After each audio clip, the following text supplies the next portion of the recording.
Right, so we're in T3's offices and Sony has sent us down their brand new PS4. This is the first time this machine has been given to journalists to have a look at outside of a glass box, so let's have a look. As you can see, it's very, very sleek in its design. It basically looks like the Xbox One in a wind tunnel. If you have a look at the top there, you've got a matte finish over here and a reflective one there, which is a very, very fingerprint sensitive, so I'm not going to touch it too much. At the back, you've got several ports. You've got your HDMI, you've got your optical port, you've got your LAN connector, you've got your AUX port, and you've obviously got a port for the power cable to go in. You've also got a huge series of vents back here, so this probably keeps the machine quite cool. At the front, you've got your USB ports, which are for the recharging of the controller, and your slot for your PS4 games. The controller itself is actually rather different to its predecessor if we put them both together like that. Looking at the side by side, the PS4 controller is a little more chunkier than its predecessor, but its joysticks are a lot smaller and they fit more flush against your thumbs. The face buttons and the D-pad are pretty much the same, except they're more flush against the controller on the PS4. The triggers are also a lot smaller, as are the shoulder buttons. Perhaps the biggest difference between these two controllers is obviously the addition of the touchpad, which you can click in to use it as a start button, so don't worry, your start button and your ability to pause your game has not disappeared into the ether.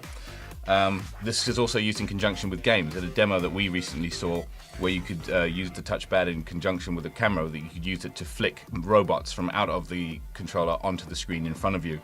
The controller also has rumble filters inside it, which give you the impression that weight can be displaced inside it. In the same demo where we were flicking robots onto a screen, we could also pull the robots into the controller, and then when you rolled the controller from side to side, the rumble filters displaced the weight, so it actually felt like robots were rolling around inside your controller, which was pretty cool.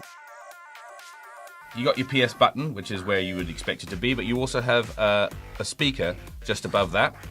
On the back, you've got a port for a bespoke PS4 headset, and on the front you obviously have the port for your recharge cable. The other big addition to this controller is your share button, which allows you to instantaneously share your gaming god moments with all your friends on the PSN. So looking at the PS4 next to the PS3, it's interesting to see that the PS4 is actually smaller than its predecessor, and this is a PS3 Slim, by the way. This isn't the big chunky beast that went on sale all those years ago. If I hold the PS4 over the PS3, you can actually see that the PS3 sticks out on either side of the PS4. A lot of people like to store their PS3 on its side, like so. I'm not sure I would actually try that with the PS4. I mean, we have been sent a stand for it, so apparently you can stand it on its side. But the stand itself, as you can see, doesn't really increase the PS4's base very much. So I don't know about you, I'd probably store this as is underneath my television set.